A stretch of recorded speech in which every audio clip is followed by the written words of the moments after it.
Здравствуйте! Давненько я не озвучил видео, но это ладно. Как вы уже поняли, собирать я буду американский танк Sherman М4А1. Но есть одно но. Изображать я его буду в первую очередь в Тихоокеанском регионе. Именно там боевая техника обрастает ракушками, коралловых полипов, некоторых водорослей и других рифостоящих организмов. В общем, наверняка видели фотографии, где специально для создания рифов сбрасывают боевую технику для создания искусственных же рифов. Поэтому уберем условности и предположим, что это Sherman модификация М4А2. Так как американский флот не имел проблем с дизельным топливом, против японцев действовали в основном дизельные версии. И, как правило, там отличие было только в двигателях. А за СРУ рифами я танк. Вполне добротно, уж поверьте.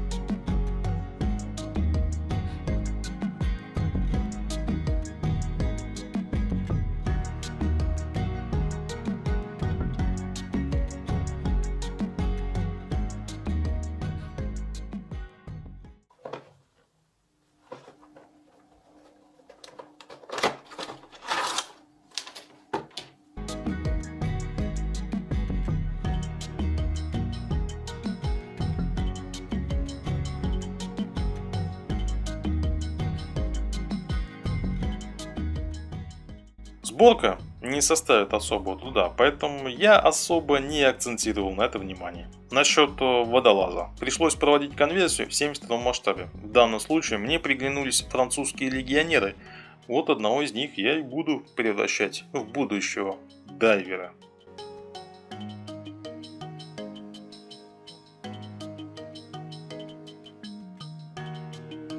Аккуратно срезал все лишнее, обработал напильником. Для сглаживания поверхности и придания ему эффекта гидрокостюма прошелся сверхтекучим клеем. С водолазной маской особо не заморачивался. Вот таким вот нехитрым способом, применив проволоку толщиной 0,3 мм. Ну и дополнительно приклеил дайвингисту нашему ремни из той же проволоки. Ну, акваланги делал уже из эпоксилина, а ласты из пивной жести.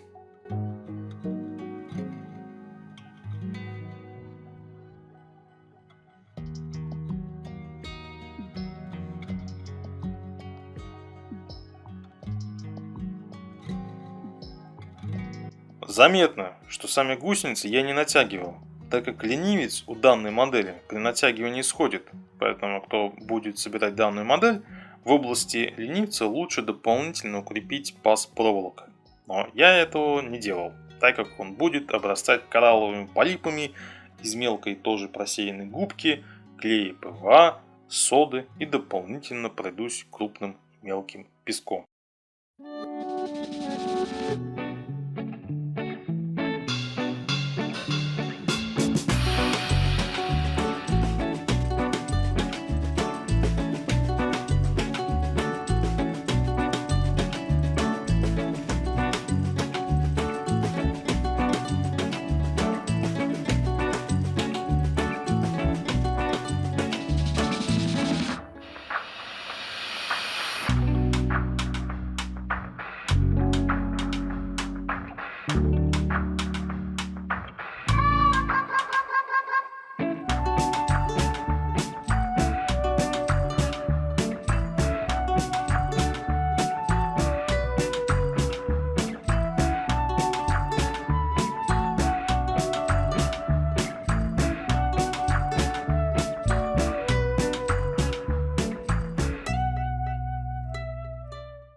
Вот эта вот жижа, это гипс, перемешанный со строительным клеем ПВА с водичкой, небольшими художественными шлепками на предварительно подготовленную форму из картона, смело шлепаем данную консистенцию.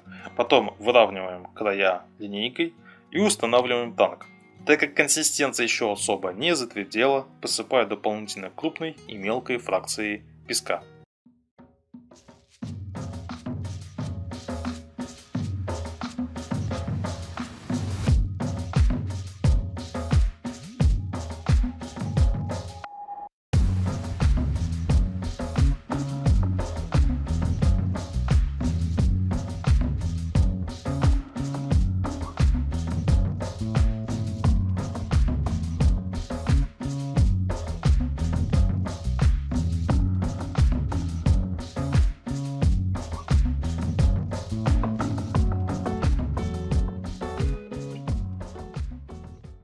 Так как модель у нас в 72 масштабе, то песок будет изображен содой. Чтобы долго не мучиться, применяю простейший способ. Жидкий цианокрилат и сода сверху.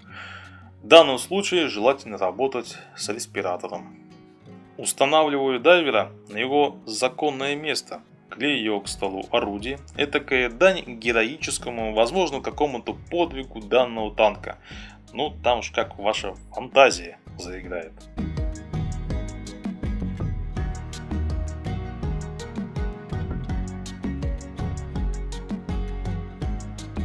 Смешиваю пигменты ржавчины с лаком фиксатив и дозированно тычками, где это возможно, ржавлю танк. Видео этого, правда, не показал, но кораллы я подкрасил уже в разные зеленоватые тона.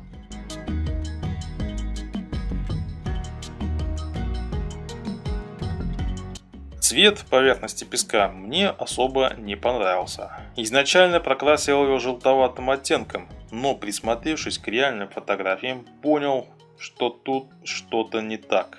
Поэтому решил исправить ситуацию. Использовал художественную пастель земляные тона. В нашем деле понадобится ситечка, через которую выходит мелкая фракция пастели. Добавлю лак-фиксатив пожиже и прохожусь по всей поверхности.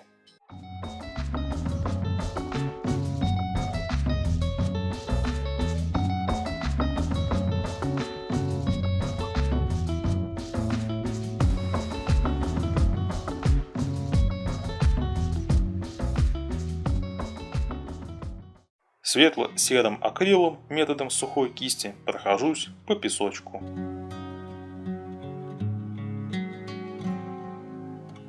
И, собственно говоря, готова работа. Она предварительно залачена матовым лаком и приклеена к оргстеклу.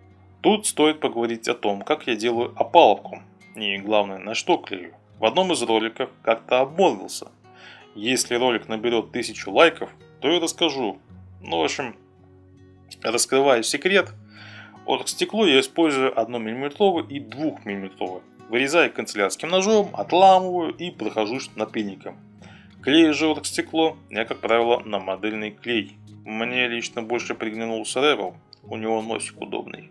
Но это не принципиально. После склеивания всех частей я дополнительно прохожусь модельным клеем по бокам. И когда все просохнет, прохожусь клеем момент. Таким образом избегаем протечек. Эпоксидную смолу я использую от Artline Monolith 10. Есть, конечно же, 5. Отличаются они лишь толщиной заливки. 10 это 10 см толстослойной заливки. 5, естественно, 5 см. Даже краситель я использую от этой же фирмы. Могу сказать, почему именно этот краситель за 1000 лайков. Эпоксидная смола очень хорошая. Тут, конечно же, главное самому не накосячить. Поэтому в течение 5-7 суток лучше ее не трогать. Пускай там сама варится в собственном соку. Кстати, под роликом будет ссылочка на эпоксидную смолу. Ну а с промокодом Диорама 5% скидка на сумму всего заказа.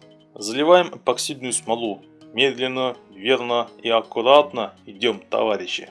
Ну тут уже, конечно же, магия кино. Включаем ускорение.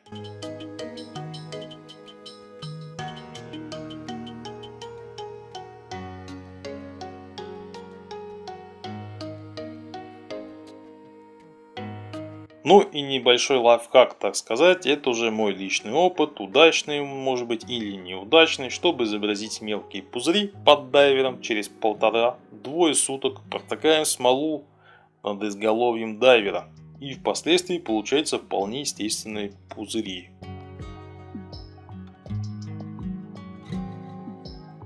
Добавил акриловый гель, изобразив волны. Ну и вытаскиваем из опалубки уже застывшую смолу.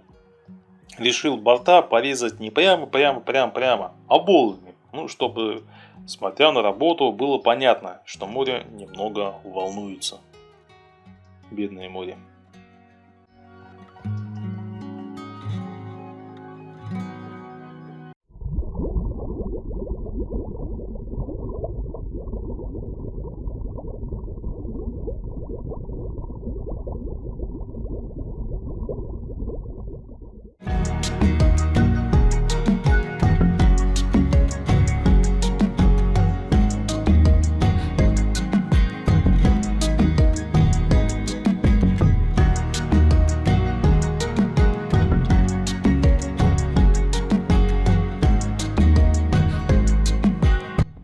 такой вот получился у меня результат.